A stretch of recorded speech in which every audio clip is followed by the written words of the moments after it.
Welcome back into the Lions247 Podcast. I am Tyler Donohue. Just a moment, my colleagues Daniel Gallen and Mark Brennan will join us. They were both out in Bloomington, Indiana, watching Penn State really put a beat down on the Hoosiers, held them to fewer than 200 total yards in the day, 6 touchdowns for the Nittany Lions, 6 touchdowns accounted for in some way or the other by freshman Nittany Lions, and a 45-14 victory. As a result, Penn State in the AP poll goes from number 16 to number 14. A couple of losses in October against teams that are situated in the top 3 right now in those national rankings in Michigan and Ohio State. We'll get our next look at the college football playoff rankings coming out on Tuesday evening. But Penn State on the rise once again. We'll see what lies ahead. But on the rise to open November are the Nittany Lions, Mark Brennan and Daniel Gallen. And Mark, when we heard from you last year on the podcast on Thursday, there was a lot of questioning about the motivation for this squad coming off the loss and coming off those 2 losses in 15 days, where their head would be, where their attitude would be. And we got quite the answer on Saturday afternoon, as you witnessed yourself. Yeah, one of the things I said in the preseason when we were doing our season predictions is that a real key for this team was going to be its resiliency or lack thereof. What we saw the last 2 years was when Penn State lost a game, it allowed that loss to kind of to steamroll and lead to another and another and another. I don't think anybody was naive enough to think that this Penn State team was going to go undefeated, especially with that gauntlet that it faced in October. And when the losses came to the teams that most people expected them to lose to, they bounced back with gusto both times. They blew out Minnesota, and then they go to Indiana and blow out Indiana. Now, obviously, those aren't 2 great programs, but, we saw last year this Penn State team lose to a bad Illinois team. Last year, Illinois is better this year, but lose to a bad Illinois team in 9 overtimes. So, yeah, I think people may be underestimating the value of that. Okay, Penn State still is not in position to be competing for a Big Ten title or a college football playoff bid. It's just not there. It was getting close before the pandemic, and I think it's getting back to that level now. Now the key is to close out with these 3 wins that you're supposed to win, and you're probably going to get a New Year's Six bowl game, and then you're firmly back to where you were. And I think that at least sets you up to get to that elite level that James Franklin was talking about multiple years ago. You can see it there if you're watching on our YouTube channel. The headliner here, Kaytron Allen, with those 3 touchdowns. He's got 8 on the season. So does Nick Singleton. As we cover on the postgame podcast, that matches Noah Cain's all-time record for Nittany Lions rushing touchdowns by a freshman, with 8 of them on the year. He did that in 2019, did Cain. Kaytron caught a touchdown against Ohio State, so he's got 9 on the season. And Daniel, when you look at this running back tandem and you kind of, again, remembering that they're going to be able to do this in a Nittany Lions uniform through 2024, and you kind of let your imagination run wild. But in the next 3 games, they really have an opportunity to kind of redefine what this Penn State team is in 2022 and what this Penn State team is in everybody's mind as they try to envision next year's kickoff. Definitely. I think that you're going to see a heavy dose of both Nick Singleton and Kaytron Allen over the final course of this year. I mean, you look at how Penn State won at Indiana on Saturday, and they just did a really good job of kind of controlling the game, of letting Kaytron Allen and Nick Singleton pick up that chunk yardage. We've seen Nick Singleton really develop into a good between the tackles runner over these past couple of weeks. I mean, he's definitely willing to get in there, and kind of like what Jaywan Sider said, the way that he plays is that even if looks like it's a 1-yard gain, he can get it to 4. He can get 4 to 6, 6 to 9. Kaytron Allen is very similar with how he runs in between the tackles. So I think Penn State is in a really good position to assert itself as a very ground heavy team over these last 3 games. I think that Nick Singleton and Kaytron Allen, kind of like James Franklin has said, they're not freshmen anymore at this point. I think that they've both proved that they can be 2 of the better backs in the Big Ten. And I think that they're both starting to make some waves on the national stage. And I just think that the stat that both of them have tied the freshman record for rushing touchdowns in Penn State history. I mean, I think coming into the year, I think that We thought that we're going to get some production from both, but I don't think we expected to see this much. Obviously, some of that is circumstantial with how the depth has played out at that position, but it's also a testament to how both of these players came in, how ready they were. And I think that they're two of the more interesting pieces going down the stretch as you kind of try to project Penn State forward over these next few years.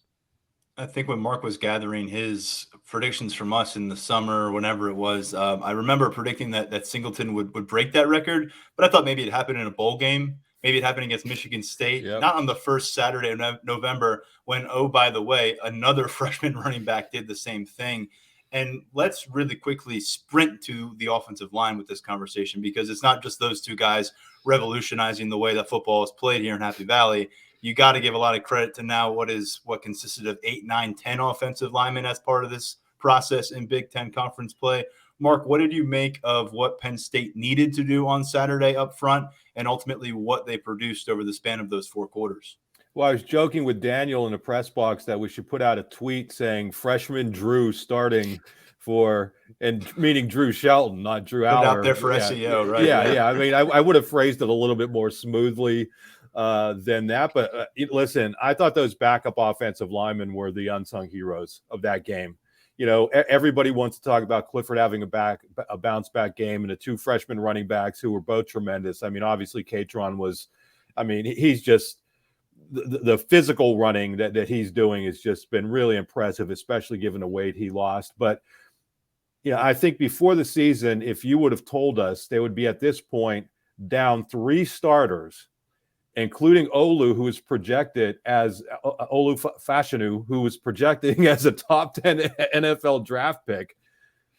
I think we all would have thought they were in trouble no matter who they played. And to see, an old head like Effner come in and get it done. Norzad was playing all year, so that's not really surprising. But, Drew Shelton, we had heard before the season that he was the most technically sound true freshman offensive lineman that they've had under Franklin. And that's all fine and dandy, but you also need a little bit of size. And I think he's starting to get a little bit bigger. But if you looked at him out there, he looks relatively small. He's a guy who still has plenty of room to grow.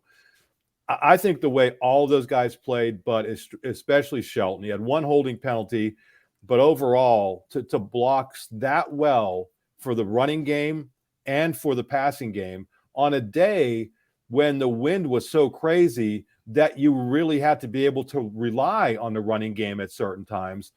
I just thought, for all the criticism that O-line has taken over the past few years, and rightfully so, because it did not live up to expectations, I think now we're starting to see it exceed expectations. I thought it played well against Ohio State overall. It certainly was not the reason they lost to number 2. That was not the reason they lost to Ohio State.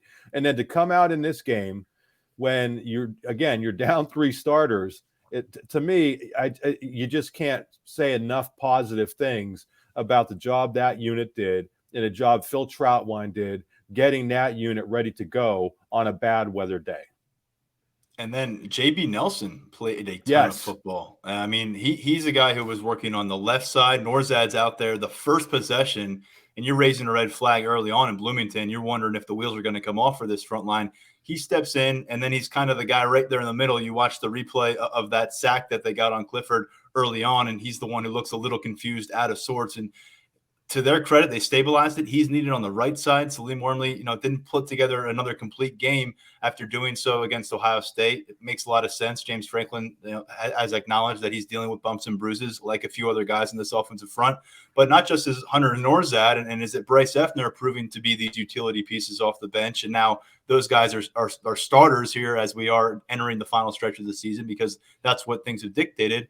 But you're also having JB Nelson playing a ton of football and Drew Shelton. And, it feels like Vega Ioane is one snap away from throwing his hat in that kind of ring, to his credit. And he's a guy who you always wondered if this would be able to be the case. Juice Scruggs has been an Ironman at that center position. So that hasn't really thrown another wrench in there. But Daniel, I think we wondered about tackle. I don't think you want to see it really go any deeper than this, what you've got right now, because of where the position is. But on the interior particularly, we had a feeling it might be in a good spot. And this is where I note again, and I've said it a couple times this season, everybody is eligible to come back and play football for Penn State in 2023. Anytime you're one play into a game and you're already down, you're starting left side of your offensive line from week one. Things can get pretty dicey, but Penn State didn't let it. James Franklin talked about it a little bit in the post game in terms of building that depth on the offensive line.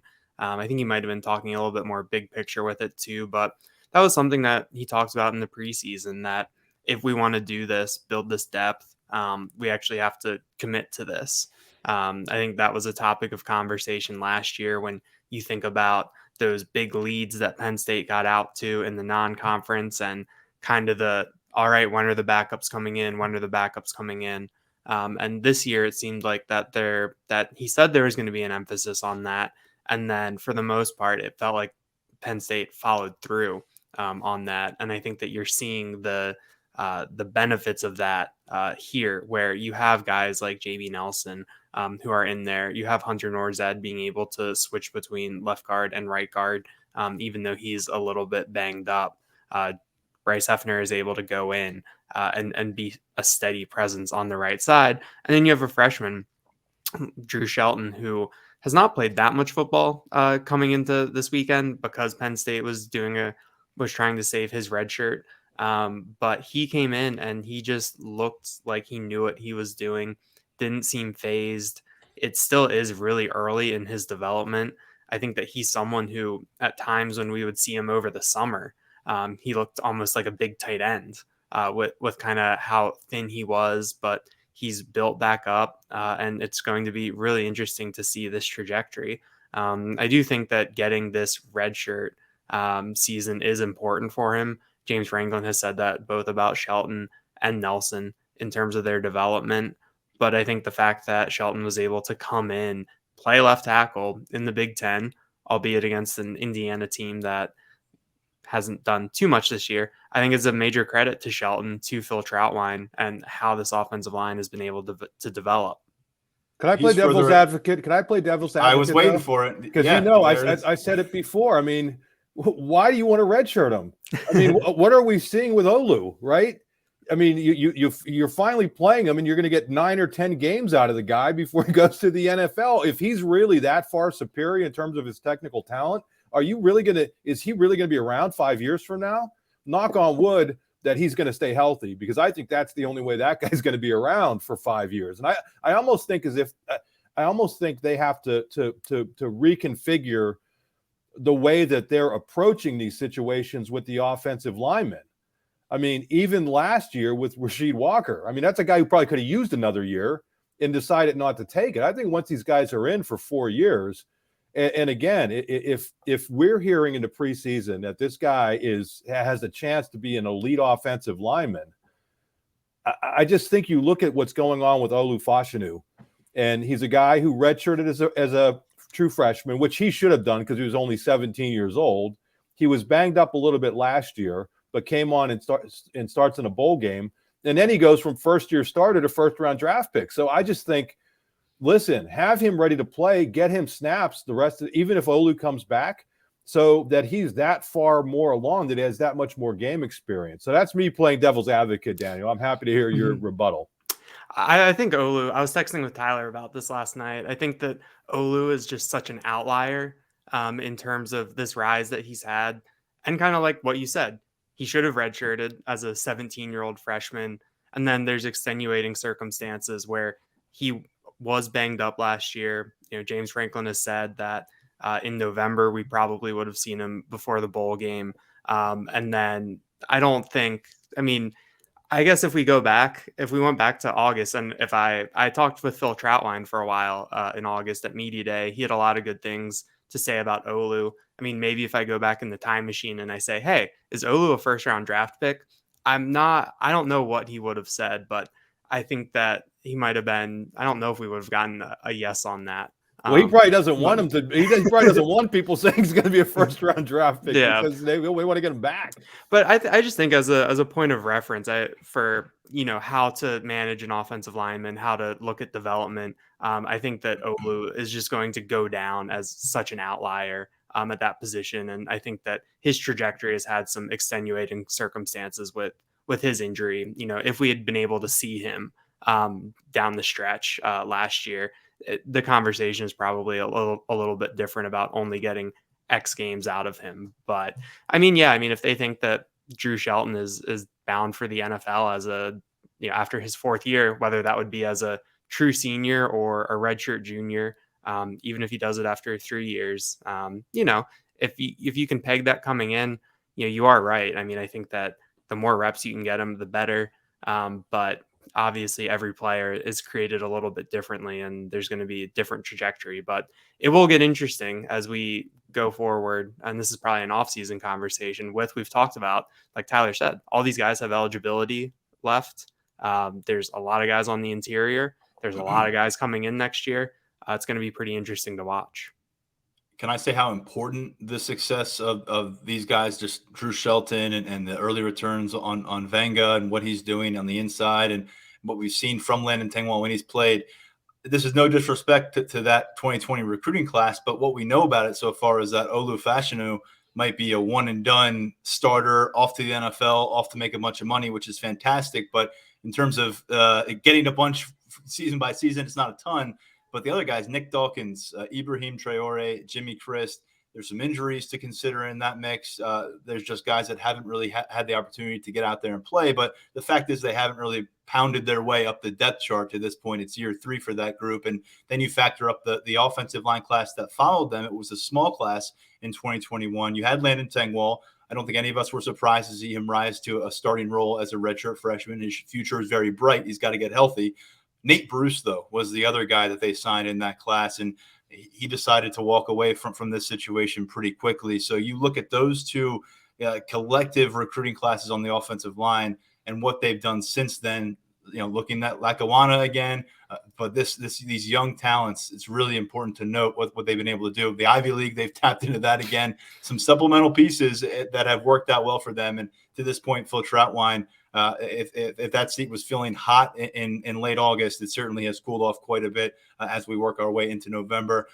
We are almost 20 minutes into an episode that follows a Penn State game, and we haven't talked about Sean Clifford, Mark Brennan. So that's probably a good thing for number 14, because we spent a lot of time bouncing his name around along with Drew Allers last week. He is now less than 20 passing yards shy of the all-time mark at Penn State to surpass Trace McSorley. Broke the touchdowns record a couple weeks ago. Sean Clifford, you called it a bounce back performance. I wasn't out there, so I couldn't really feel the win, but they certainly didn't lean on Sean Clifford in this match. They didn't need to. 15 of 23, 229 yards, an egregious interception early on in the game. It turned out to be his only turnover of this matchup. It didn't light him up, but he played careful with the ball. It was a cleaner game, made some good throws, and ultimately came away with the win. But we got to see Drew Aller, and I think at the end of the day, that was the most important thing for a lot of people. They were able to kind of scratch that itch a bit and see him play well at the end. But I want to start with Clifford with you, Mark. Yeah, I think that's what you need from Sean Clifford. He doesn't need to be the guy who's going to win the game for you, because that's not who he is. And I don't mean that disrespectfully. He has enough weapons around him, and we've started to see it these last couple of weeks offensively, that if he just gets the ball to them, and then they're going to make things happen. And I thought Franklin made a really good point after the game. And it's something that I know I've been missing, and I don't think everybody's been missing it, but I think we're so focused in on the passes he hits or doesn't hit that, at least for me, I have not been paying as much attention at the decisions he's making at the line of scrimmage, when he's checking to a run, when he's checking to a pass. And I have to believe he's far ahead of Aller in that department, simply because he's played so much football and he's seen so much. That's not a knock on Drew Aller. It's just, that's something that comes with experience. And I think as you navigate this end of the season, as you're trying to get to 10 wins again, and you're trying to get to that New Year's Six bowl game, a lot of people were like, hey, you have nothing to play for, get the freshman in there. I disagree. I go back to what I said earlier. I think it's important for them to get back to where they were pre-pandemic, to that one step below the Ohio States of the world. Not even with them yet, and we know they're not even with them yet, but to get to that spot. And I think at this point, Clifford gives you that best opportunity because of that decision making. Now, what I would say is I was a little surprised out there that they didn't go to Drew Aller a little bit earlier, maybe earlier in the third quarter when it was still relatively not, you knew Penn State was going to win. The game seemed in hand. I mean, it looked like that game could have gone on for 15 more quarters, and if the starters would have played, Indiana, not Illinois, that Indiana wasn't going to score. But that's what I would like to see from this point going forward. Get him a series in the second quarter. Get him a series early in the third quarter. Get him used to playing against those first team players, because Franklin said it after the game. You look at those stats, and it looked like Drew Aller played much better, but he wasn't playing against all the ones for Indiana. He was playing with backups against backups, and actually he was playing with some of the Penn State starters who were still in there just because of injuries against backups. So I think we see how they've decided to go with this. I was on record as saying I would have started Aller against Minnesota to ideally give you the best chance to beat Ohio State. You could agree with that. You could disagree with that. But once they made this decision and we see how Clifford bounced back, I think that's the way that they're going to go about it the rest of the year, barring injury. And again, knock on wood that nobody gets banged up. Daniel, you did write after the game on lions247.com about some of that commentary from Sean Clifford, a guy that does his best, I think, to stay away from the noise, but it's impossible to ignore it. And he certainly was well aware of the interest in maybe seeing a different quarterback there in his place leading up to kickoff. Ultimately, he didn't step away from that quarterback role until the game was out of hand. So I think that sent a message. And James Franklin, again, I think trying to set the stage here, maybe not trying, but he's done a good job of making sure maybe one pass away from not doing it, where Sean Clifford's probably going to on his first or second completion Saturday afternoon in front of a big crowd in Beaver Stadium, set that all-time record. I'd imagine they're going to take some time to acknowledge it. And I'd imagine it would be an opportunity for some fan base. I'm sure Frank would like to see a redemptive moment, perhaps, after what we saw in October. Make of that what you will. I know there's plenty of people who still want to see Drew Aller take the first snap from here going forward. But that's what the scenario is set up for this to be a Sean Clifford kind of appreciation moment. And then they got to play football. They got to beat Maryland, and you still want to find that balance. But it's, again, Sean Clifford teetering from that brink to kind of being more solidly at the head of the line here with the offense. And as they try to navigate through these 3 games, get to those 10 wins. And we got to touch on Theo Johnson here, guy whose stat line should have looked better. A 33-yard touchdown reception was within his grasp, could have made Sean Clifford's stat line look better as well. But in the last 3 games, since Daniel Gallen wrote his story about Theo Johnson needing more touches, Theo Johnson has 11 catches for 175 yards. He's got a couple touchdowns during that span. Everything else, the rest of the season before that, 2 catches for 19 yards. And the interesting thing is it has come at the expense a bit, it would seem, of Brennan Strange in the production. Only, I think he's fewer than 60 total receiving yards the last 4 weeks for Strange. He had a huge catch against Ohio State. He's had some, or against last week against Indiana. He's had some big blocks along the way. But Theo Johnson really starting to establish himself as a guy who is getting it done in the passing game, has that ability to pick up the yards. And Mark, to Mike Yurcich's credit and to Sean Clifford's credit for finding him, they're scheming him up in space, and he's exploiting that. Yeah, I mean, clearly everybody read Daniel's piece and knew exactly what they needed to do. But you know what? I don't think it matters which tight end you're getting the production from. I think it matters that you're getting production from the tight ends. And don't forget, Strange had a big, I don't know that the game was going to change if Strange didn't make that great helmet type catch type thing. But you still know that you have him there if you need him. So it's almost like, I was watching the Kansas City Chiefs last night, and, when it wasn't cutting in and out of Xfinity, but they Collinsworth made a really good point on a telecast, is that sometimes when you have somebody who's as good as Kelsey, and I'm not suggesting Strange is that good, but Strange was playing really well, they could be as much of a decoy and then start opening things up for other players. And I think there may be some of that going on. But regardless, I think whichever tight end is getting it done, I think it's important that they've reincorporated them into the game plan, because we saw it wasn't just Strange that wasn't getting thrown to against Minnesota and Michigan. It was all of the tight ends. The targets were way, way down and they come out of that and then start targeting him again. And then you have those weapons, and you might as well use them. One thing I would say about Theo Johnson, I'd like to see him block better. I mean, as big as he is, I think he could be a more effective weapon as a blocker. I think Strange right now is the better blocker of the two. Tyler Warren's probably the best blocker of them all. And we see him in there specifically to block at certain times. But that's where I would like to see Theo Johnson take that next step, because I think both of those guys, Strange and Theo Johnson, both have NFL capability. We've heard that they think Tyler Warren does too. We just haven't seen that much. I wonder if he's still a little bit banged up. But getting production from the tight ends overall has been important. And I think that's helped open things up for some of the other receivers. I mean, you see Parker Washington have a big game against Ohio State, and then you see Tinsley do some good things last week. So I think it's all kind of complementary. Unfortunately, guys, we haven't seen much of Tyler Warren the last few weeks. I know early on in this season, really going back to, I think, the first or second week, was dealing with some things from a physical standpoint, maybe some limitations there. He has not cracked 20 snaps in a while now. I got to go back to the Michigan matchup. Very limited against Indiana. That actually meant more run for Khalil Dinkins as more of a tight end 3. And I think Dinkins has looked pretty good out there when we've seen him get some opportunity. He's a guy I'm very curious about, because I think he entered here in year 2. You wondered, is this going to be someone who sticks at tight end? Is this a long-term thing? Or is this maybe spring ball going to be his last shot at tight end? Or is this preseason camp going to be his last stab at tight end? And he has sunk his teeth into it. I think they really like what he's brought to that room early on when he got to campus. You looked at him, he ended up as a linebacker down the road. You watch the high school film, you could kind of imagine a lot depending on what you wanted to do schematically at the college level. So I think it's been good to see Dinkins getting some work over the course of the season. Unfortunately, right now at the expense of Tyler Warren, who may not have been available at full capacity. But just something to note there in the tight end room. It's been a lot of Theo Johnson. It's been a lot of Brennan Strange. Not very much Tyler Warren here in the past month, and we thought this might be a 3-headed monster.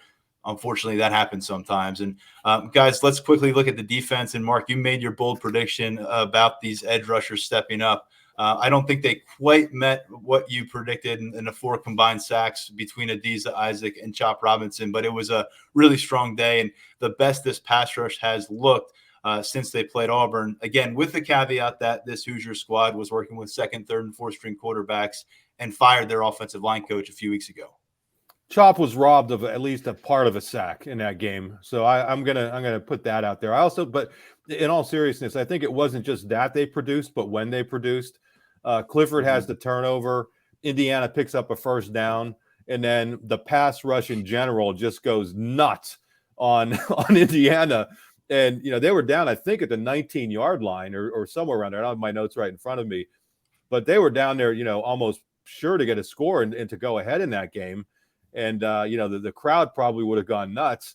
I'm joking. There was only like 15,000 people there, but I think that the timing of when they stepped up, it just really set a tone for the rest of the game. They knocked them back. They ended up having to punt, and you never got the sense the rest of the way. So to come in and do that against that kind of opponent. Now, listen, didn't we almost see similar stuff against Auburn, where the pass rush was better? Why? Because the quarterbacks were terrible. You could really unleash, and you knew they weren't going to really hurt you.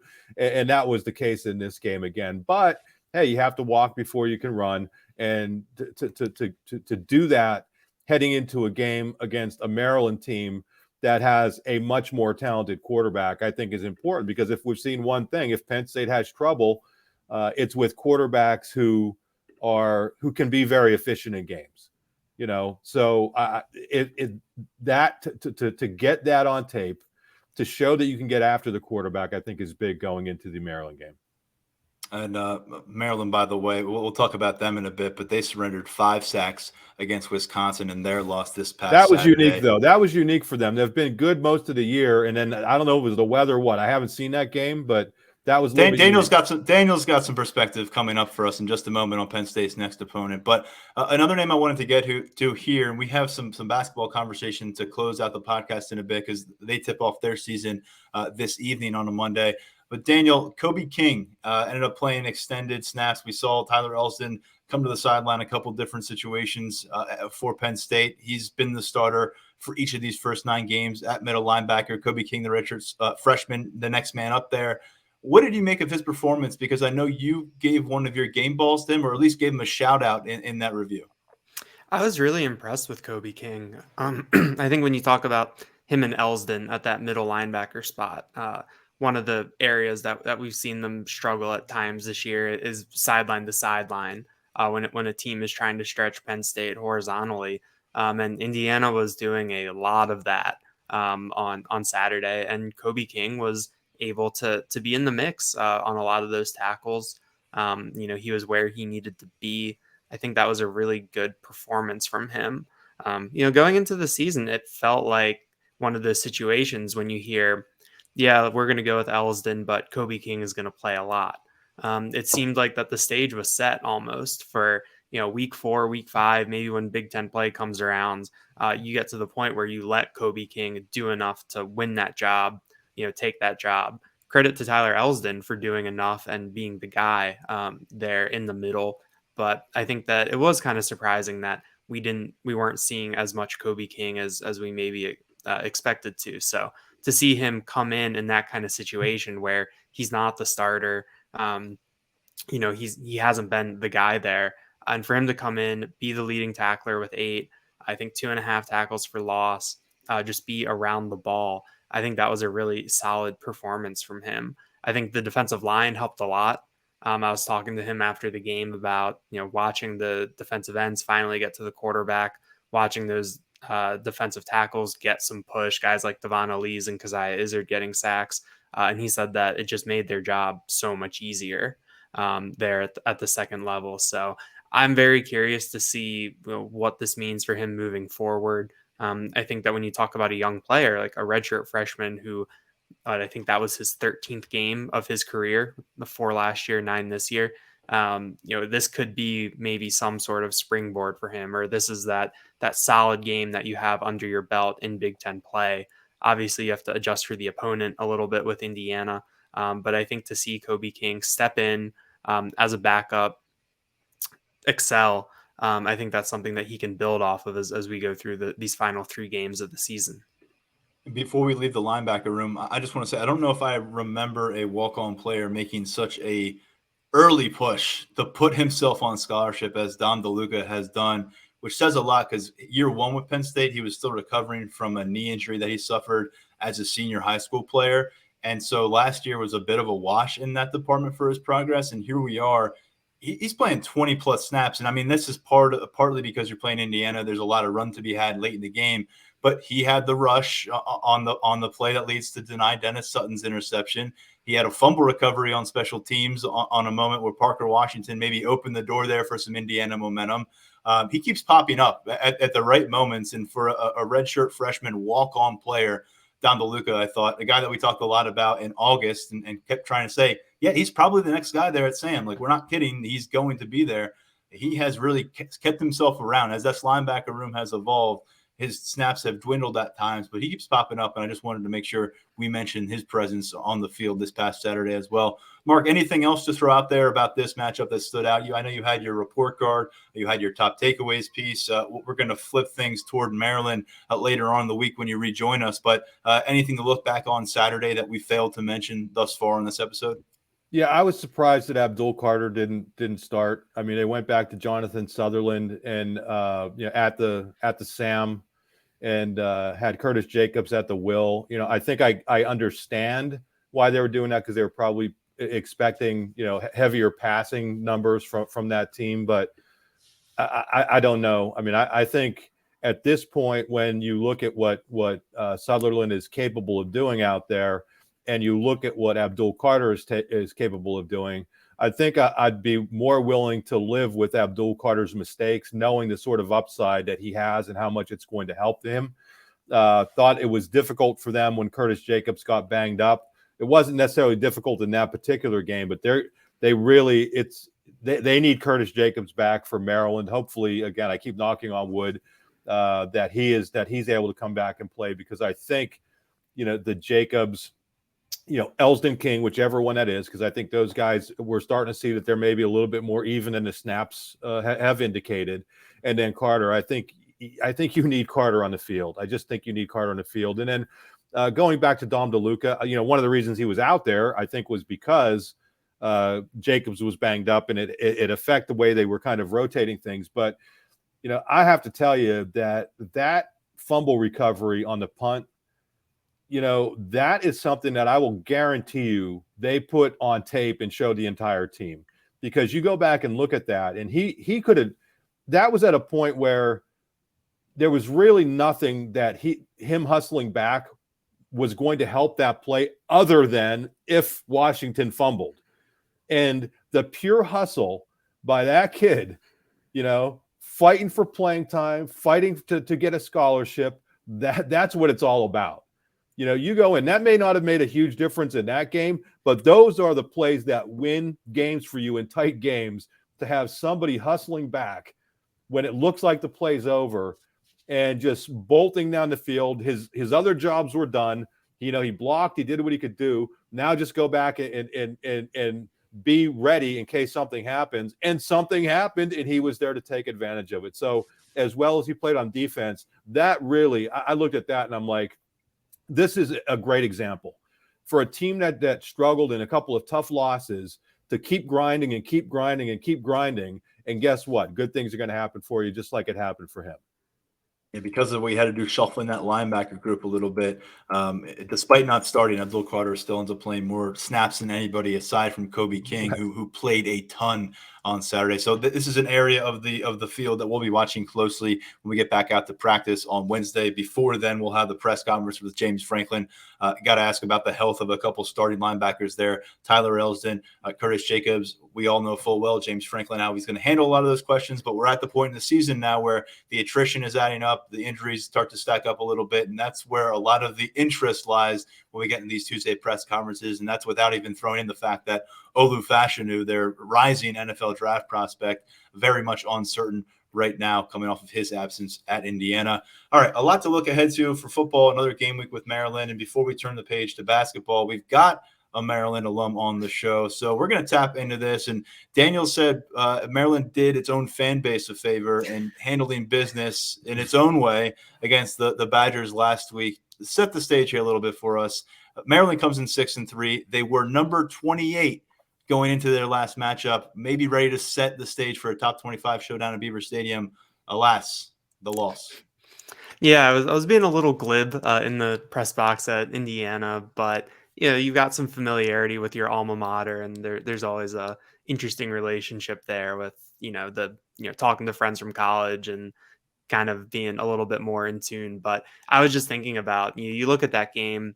They're 6-2, going to face a team with an interim coach, a team that has rebounded under its interim coach, which isn't always a guarantee, but they had the chance to win.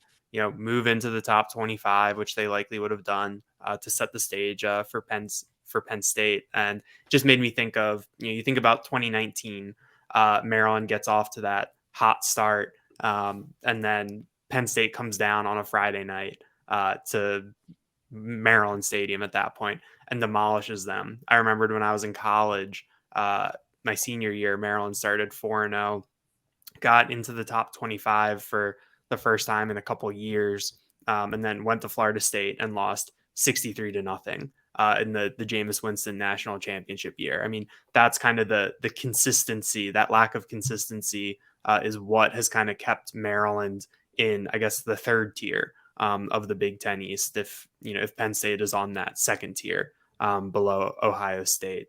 But this time they didn't get the hopes up even more. They didn't get to the ranked part before the bottom dropped out. But in terms of looking at highlights from that game and looking at the box score, I mean, just seemed like such a weird game.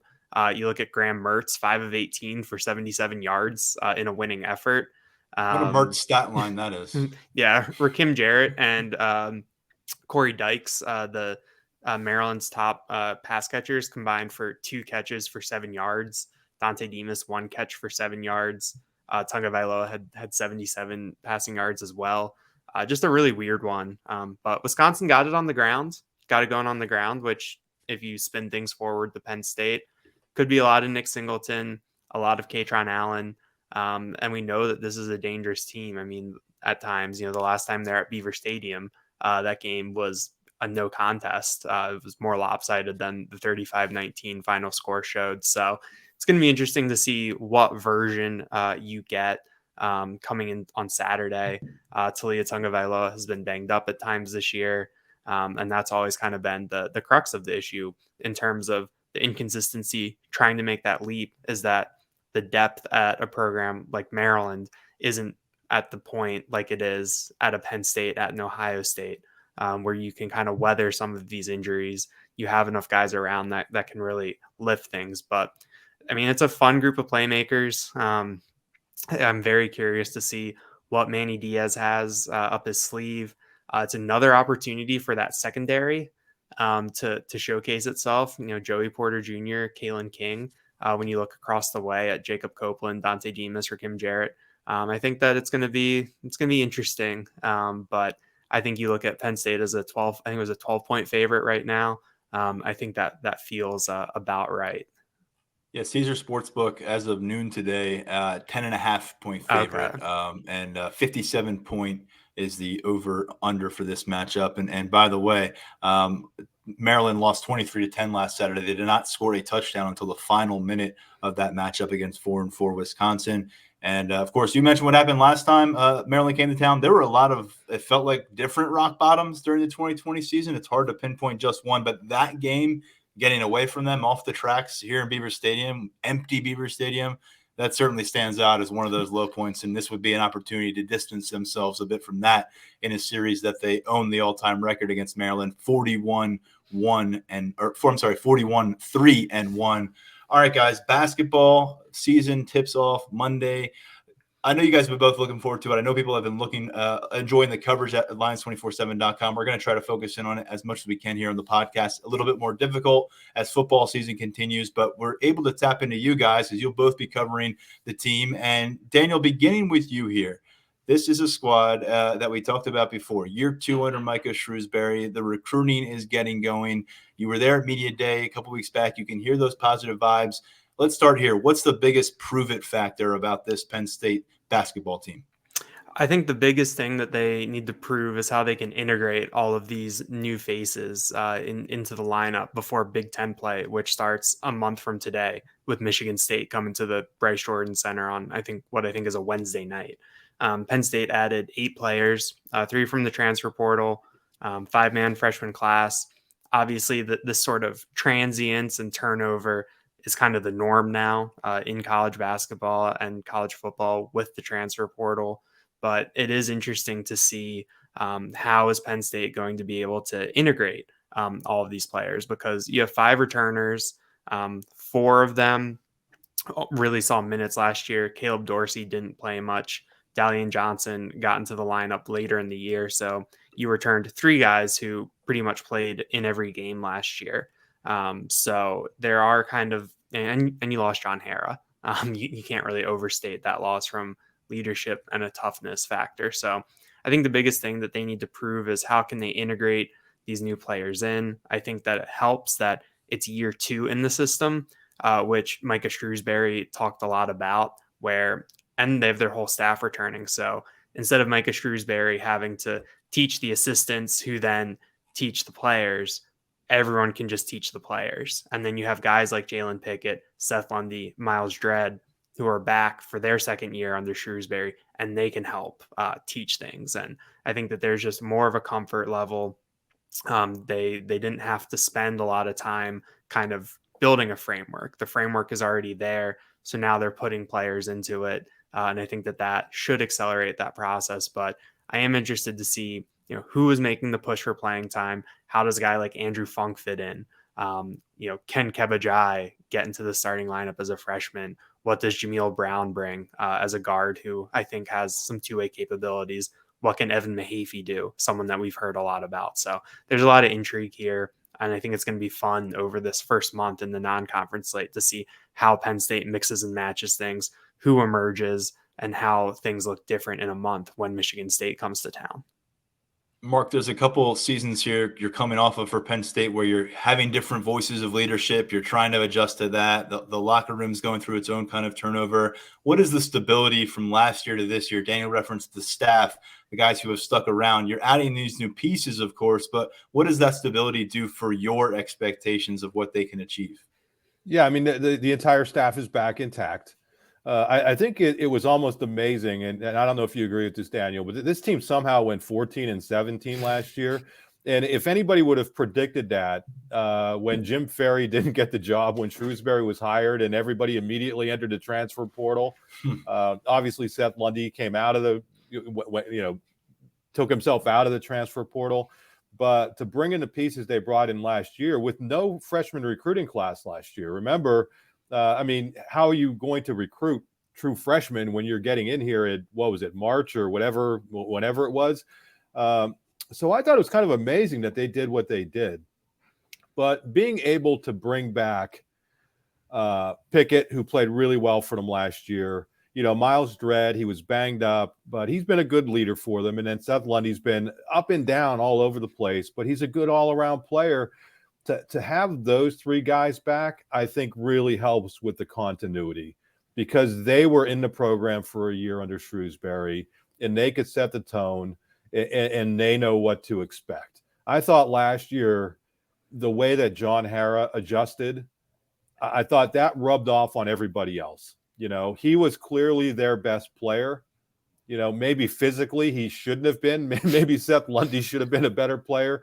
And I'm probably not being fair to Pickett because by the end of the year, he was their best player. But I mean, from game one to the final game of the season, I thought Harrah was their best player. And I think for him to buy in, that helped. That was really big. And Shrewsbury talked about that over and over again. So to me, the key now, it isn't a buy-in because you get the sense that they've got that. And you get the sense that that's going to be something that coaches have to be able to do year after year after year. I think the bigger thing is going to be how do you go about replacing John Harrah? I mean, in Keba Jai, you have a guy with an NBA body and NBA skills. And in Meech Lilly, you have a guy who's 6'10 and 260-ish, Daniel. I don't know. I mean, maybe even more than that. So these guys have Big Ten bodies. But you only have 8 games until you get into the Big Ten.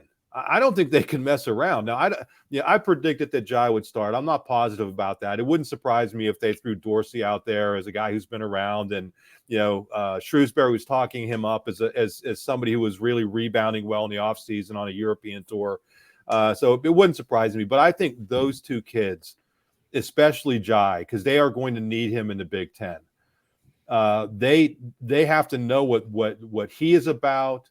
And to whatever extent Lilly they could get him, whatever playing time, you're just going to need those guys, not just offensively, but defensively against some of the guys that you're going to run into in the Big Ten. When you're facing a 7'4" center at Purdue, I mean, with all due respect to Caleb Dorsey, that's a tall ask for a 6'6", 6'7" guy. So you're going to need these two young bigs to get it done.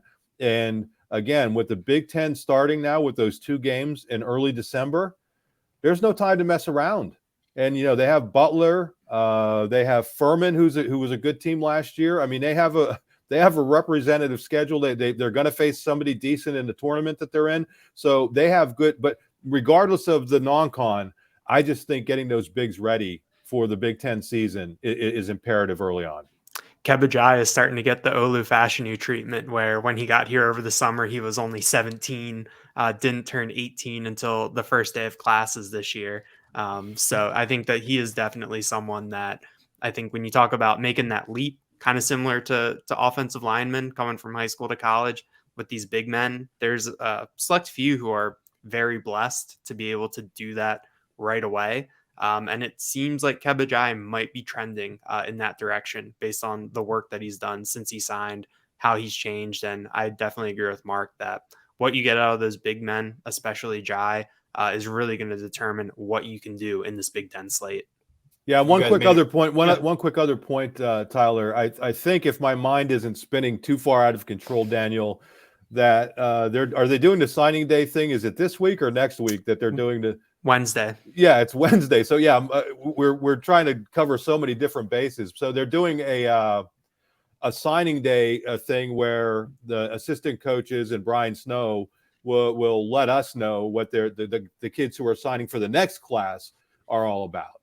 But when they did that last year, and it was a really cool thing, the film that we saw of Keba Jai was not the Keba Jai that I saw when I went and watched their open scrimmage, or that we saw at media day, or that Daniel saw at practice earlier. I mean, he was 6'10", 210, 215 at that time. I think going into his junior year of high school, he was closer to 200. This is a 240-pound man right now. I mean, in athletic. I mean, I'm just telling you, people, it's going to be tough because tonight's game, we're recording this on Monday. So the first two games are a Big Ten plus, and you may not be able to see it. But the first time this team is on TV, make sure you get in front of a TV and watch it, because this guy has an NBA body and an NBA athleticism and NBA skill sets. Does that mean he's going to be an NBA player? You know what? Mike Watkins had a lot of those things, and things didn't work out for him for different reasons. I think this kid's head is on his shoulders a little bit better at this point, just overall. And that's not a knock on Mike. He went through a lot of things in his personal life. But people are going to look at him, and there is a wow factor when you see him. And does that mean he's going to be great right off the bat? No, he's probably going to have to develop a little bit. But you are going to see him in that NBA one day. I don't know when, but sooner or later, if he stays healthy, I think you're going to see him at that next level. All right, so clearly the focus with the freshman fixated on the front court. Daniel, the transfer class, though, has got some intrigue there, especially on the perimeter. Can you go through what they can expect and maybe high ceiling, what it could do for them if they get a little bit more than what the expectations are? The two names to know in the backcourt from the portal are Cam Winter from Drexel and Andrew Funk from Bucknell. Both of them were incredibly accomplished players in that mid-major level. They were both all-league selections. I think Cam Winter was a postseason tournament MVP one year for Drexel. They're two guys that have a lot of experience, have some skills, but I'm really excited to see how Andrew Funk fits in. I covered him when he was in high school at Archbishop Wood. His junior year, Wood won the Philadelphia Catholic League, and that was with Funk playing in sort of a sixth-man role off the bench behind a starting lineup that had Colin Gillespie in it. And seeing Funk in that role, he was able to come off the bench and kind of be instant offense. The next year, after Gillespie went to Villanova, Funk was the man, and he was just able to fill it up, score a ton, and that's what we saw from him at Bucknell. He averaged 17.5 points per game last year, shot 36% on three-pointers while taking 7.5 per game, which tied for the 40th most nationally in Division I. So he was asked to do a lot, and I think a lot of the thought process with him is that, when he's on the court, Jalen Pickett will probably be out there. Seth Lundy will probably be out there. Miles Dredd might also be out there. One of those forwards might also be out there too down low. So there's going to be less of a focus on Andrew Funk.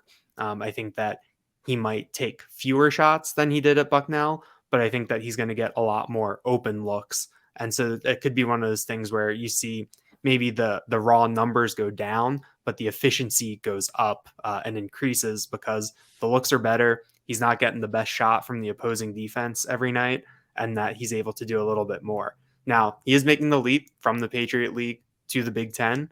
It's going to be a little bit different, different types of bodies guarding him. When you get, maybe if he's coming off the bench and he's going against a second unit from Michigan or Ohio State, that quality of athlete is still going to be really high. So I am interested to see how he adjusts, but I think Funk is a player who has the capability to really unlock something and really give them a dimension that Penn State didn't have last year. They didn't really lean on the three-pointer that much. I think when Dalian Johnson entered the starting lineup, he was kind of the main guy as an outside shooter. But I think this year they're going to have that capability, and I think it could make them into a more high-scoring team and more of an entertaining team. Micah Shrewsbury likes to talk about gritty, not pretty. And I think that this year we could see a little bit more pretty basketball based on what they have and what they're trying to do. All right, guys, we're down to just our last couple of minutes here, so I'll throw it out there. This team tips off against Winthrop tonight at 7 at the BJC. I know you guys will be anxious to see what they look like against an opposing team. You've seen some scrimmage action. What is your, I guess I don't want to throw a prediction out there because it's tough when you're forecasting 30-plus games, but Mark, starting with you, how do you see the season playing out as you forecast it here in early November? Yeah, I mean, I think a fair way to look at it is, how the team did in the Big Ten last year. And, I am looking at what was their record last year in the Big Ten, Dan? 14 and 7-13 Yeah, in Big Ten play. 7-13. So that is the I'm surprised they won 7 games last year, to tell you the truth. I just am.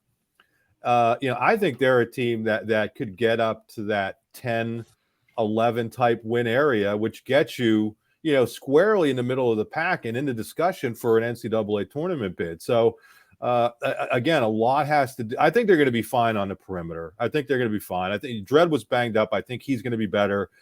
With respect to Funk, they haven't had that quick release, Daniel, in more. It wasn't just last year. It's been a long time. I mean, Shep Garner was a good 3-point shooter. Sessoms was a good percentage 3-point shooter. Miles Dredd has been a decent 3-point shooter, but those guys don't have a quick trigger. I mean, this guy gets it off very quickly. So I think that's going to be big. So again, I think a lot of it's going to depend on how those young bigs are able to come along quickly in the season. But I definitely look at this as a team that has the opportunity to get to double-figure wins in the Big Ten, and that gets you in that area where you have an opportunity to get to the NCAA tournament. I think Pickett is poised for a big year. I mean, he came in last year, struggled in his first handful of games. I think he didn't reach double figures in his first 3 or 4 games, and then he was only held below doubles for the last, 2 or 3 times the rest of the season. So I think to have that sort of player who has the capability to be an all Big Ten player, he was a preseason all Big Ten player, just a good, well-rounded person, and a player, a team leader. I think the tools are there. I think overall they have better talent overall than they did last year. But the one spot, I keep going back to it, Hara. What did he do for you? Can these guys come even close to getting what he was able to get you? All right, Daniel, we're down to, just a minute or so for your answers. So Sorry, Daniel. give us your thoughts. No, I think that they can get up. I think a big thing this year is I think that I want to see Penn State get out of the bottom 4 of the Big Ten. When Big Ten tournament time comes in March, they should not be playing Wednesday night. And I think that they can do that. I think that they can get up into that, 8, 9, 10 range. And if you're there, you're in the conversation to be in the NCAA tournament. Patrick Stevens over at the Washington Post, who's a great bracketologist, that was a colleague of mine back at Maryland. He had 9 Big Ten teams making the NCAA tournament in projections he released today. Penn State was not one of those, but that just shows that the Big Ten is going to have a lot of bids. If you can make things happen, in the Big Ten, you're going to get that look for the tournament. So I think that Penn State will be firmly on the bubble. I don't know if they get in, but I think that they're going to be playing basketball in late March, whether it's the NIT or the NCAA tournament. Last year, based on what they had, they were such an old team that playing in one of the pay tournaments didn't really make sense for them. Might be a little bit different this year, but I think one way or another, they're going to be playing in late March. All right, it's time for that blend of football and basketball. It's November on a college campus. We've got you covered at lions247.com. We'll have as many of these conversations as make sense here on the podcast.